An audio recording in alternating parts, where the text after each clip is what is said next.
तो दोस्तों आप सब लोगों को पता ही है कि इंडियन नेवी अपने सबमरीन फ्लीट को मॉडर्नाइज कर रहा है। चाइना का इंडियन ओशन में बढ़ते हुए दबदबे और अंडर वाटर पावर को मजबूत करने के लिए इसे किया जा रहा है, जिसके तहत एक तरफ जहां पे सबमरीनों को मॉडर्नाइज किया जा रहा है तो वहीं पे इंडियन नेवी अपने बेड़े में सबमरीनों के संख्या को बढ़ाने के लिए भी तेज गति से प्रयास कर रहा है। और ऐसे में अब खबर ये है कि रशिया के तरफ से भारत के सबमरीन फ्लीट के संख्या को तेज गति से आगे बढ़ाने के लिए सोवियत जमाने के पुराने सबमरीनों का ऑफर किया गया। तो दोस्तों हाल ही में Indian navy chief admiral Karambir Singh Russia के दौरे पे गए थे, जहां पे इस दौरे के दरमियान उनका एक मकसद 25 जुलाई के दिन रशिया के शहर सेंट पीटर्सबर्ग में आयोजित रशियन नेवी के 325वां एनिवर्सरी में शामिल होना था। तो वहीं पे कई सारे सोर्सेज की तरफ से ये भी जानकारी दिया जा रहा है कि इस दौरे का असल मकसद सबमरीनों को लेके एक महत्वपूर्ण चर्चा था। इंडियन नेवी के चीफ ऑफ नेवल स्टाफ के द्वारा रशिया के उत्तरी भाग में स्थित ज़ोज़्डोचका शिपयार्ड का भी दौरा किया गया है, जहां पे रशिया के तरफ से इंडियन नेवी के लिए अपने अकुला क्लास की एक सबमरीन को रिफिट किया जा रहा है। दोस्तों आपके जानकारी के लिए बता दूं कि रशियन नेवी के एक पुराने अकुला क्लास सबमरीन को इंडिया के द्वारा 10 साल के लीज के लिए साल 2019 में $3 बिलियन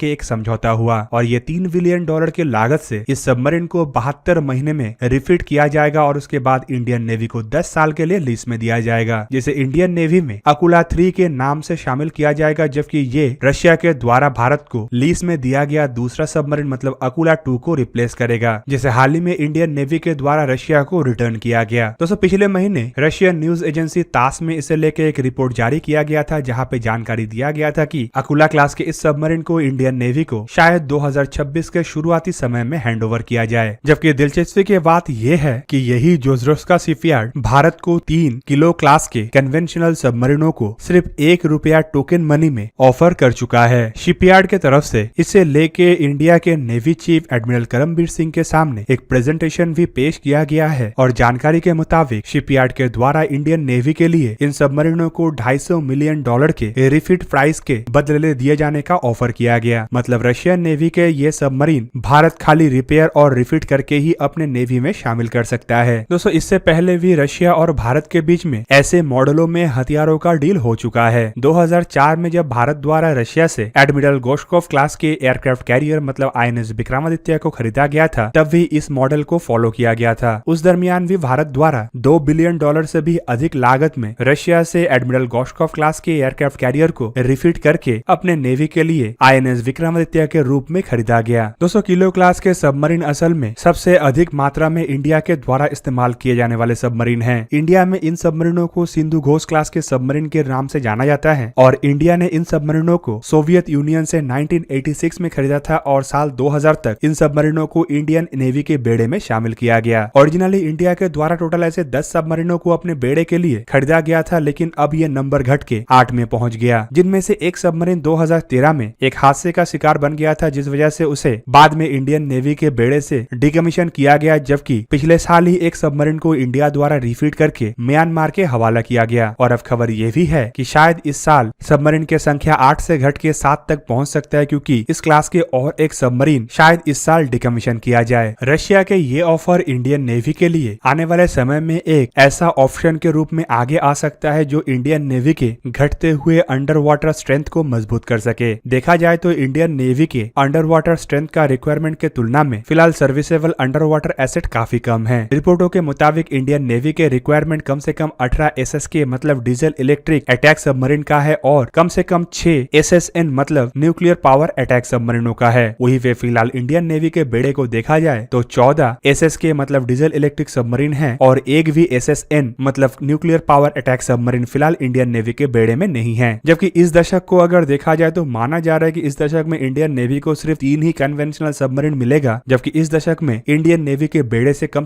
4 सबमरीनों को रिटायर्ड किया जाएगा। इंडियन नेवी अपने रिक्वायरमेंट को पूरा करने के लिए तेज गति से काम कर रहा है और कई सारे प्रोजेक्टों को आगे बढ़ाने के प्रयास भी चला रहा है, जिनमें 6 कन्वेंशनल सबमरीन मतलब प्रोजेक्ट 75I भी है और कुछ न्यूक्लियर अटैक सबमरीन भी शामिल है। हाल ही में प्रोजेक्ट 75I को लेकर डिफेंस एक्विजिशन काउंसिल की तरफ से एक क्लियरेंस भी दिया गया है, जिसके तहत इंडियन फार्म के रूप में किसी एक कंपनी मतलब आइदर L&T या फिर मजेगांव डॉकयार्ड लिमिटेड को चुना जा सकता है। जबकि खबर ये भी है कि शायद इस प्रोजेक्ट को और तेज करने के लिए प्रोजेक्ट के अंतर्गत बनाए जाने वाले सबमरीनों को 2 हिस्से में डिवाइड कर दिया जाए और दोनों कंपनियों को ही सबमरीनों को निर्माण करने का मौका दिया जाए। दोस्तों प्रोजेक्ट 75I के तहत इंडिया के के द्वारा आधुनिक डीजल इलेक्ट्रिक सबमरीन अपने बेड़े के लिए खरीदा जाएगा, जो शायद 5 देश मतलब France, Germany, Russia, south Korea और स्पेन के कंपनियों में से किसी एक कंपनी का हो। और दोस्तों, रशिया के तरफ से जिन 3 सबमरीनों का ऑफर किया गया है, ये एक तरीके से इंडियन नेवी के गिरते हुए स्ट्रेंथ को सपोर्ट करने में मददगार हो सकता है। फिलहाल जो 3 सबमरीनों को इंडिया को ऑफर किया गया है, ये असल में सोवियत जमाने में बनाया हुआ सबमरीन है, जो रशियन नेवी के बेड़े में बीते 30 साल से ऑपरेट हो रहा है। और मेजर रिफिट के बाद इन सबमरीनों को आने वाले और 10 साल तक इस्तेमाल किया जा सकता है। जबकि रशिया के बेड़े को अगर देखा जाए तो रशियन बेड़े में करीबन 13 सोवियत जमाने के किलो क्लास सबमरीन ऑपरेशनल है। और इस वजह से कई जगहों में ये भी एक्सपेक्टेशन लगाया जा रहा है कि शायद रशिया आने वाले समय में और भी ऐसे सबमरीनों का ऑफर कर सकता है। पर किलो क्लास सबमरीन इंडिया के लिए इसीलिए सुइटेबल होगा क्योंकि इन सबमरीनों का इस्तेमाल ऑलरेडी इंडियन नेवी के द्वारा किया जा रहा है। ऐसे में इंडियन नेवी को कोई अधिक इंफ्रास्ट्रक्चर के निर्माण का आवश्यकता पड़ेगा और ना ही नेवी के क्रू को सबमरीनों के लिए एडिशनल ट्रेनिंग का आवश्यकता पड़ेगा। इंडिया लगभग बीते 35 साल से सोवियत जमाने के इन सबमरीनों का इस्तेमाल कर रहा है। और दोस्तों, इंडिया के पास ऑलरेडी इन सबमरीनों में इस्तेमाल होने वाले हथियार भी है और इस वजह से इंडिया को इन सबमरीनों के लिए हथियारों के परचेस का भी आवश्यकता नहीं पड़ेगा। पर दोस्तों, यहाँ पे सबसे बड़ा इश्यू है सबमरीन के लाइफ को लेके। रिपोर्टों के मुताबिक ये सबमरीन करीबन 30 साल पुराना है और सबमरीन में इस्तेमाल होने वाले इक्विपमेंट 25 साल तक इस्तेमाल होता है। इवन 30 साल पुराना होने की वजह से इसमें इस्तेमाल होने वाले इक्विपमेंट भी काफी हद तक पुराना है और ऐसे में इन सबमरीनों को इंडियन नेवी में शामिल करने के लिए काफी अधिक मॉडर्नाइजेशन का भी आवश्यकता पड़ेगा। दूसरी तरफ इंडियन नेवी ऑलरेडी अपने प्रोजेक्टों के लिए बजट के शॉर्टेज से गुजर रहा है और ऐसे में ये पुराने सबमरीनों को 10 साल के लिए खरीदना कितना आवश्यक होगा, ये भी सोच विचार का विषय है। फिलहाल इंडियन नेवी की तरफ से ना ही इस ऑफर को लेके कोई जवाब दिया गया है और ना ही कोई जानकारी फिलहाल ऐसा आया है कि इंडियन नेवी इसे खरीदेगा या नहीं खरीदेगा। दोस्तों, अब चलिए जानते हैं किलो क्लास सबमरीनों के कुछ खासियतों के बारे में। मतलब ये कितना बड़ा है, कितने समय तक पानी के नीचे रह सकता है और कौन कौन सा हथियारों का इस्तेमाल कर सकता है। दोस्तों, फिलहाल इंडियन नेवी में जो सिंधु घोष क्लास के नाम से किलो क्लास सबमरीनों का इस्तेमाल किया जा रहा है, वो असल में सतह में 2325 टन भारी है, जबकि पानी के नीचे जाने के बाद इसका वजन 3076 टन हो जाता है। सबमरीन का लंबाई 72.6 मीटर मतलब करीब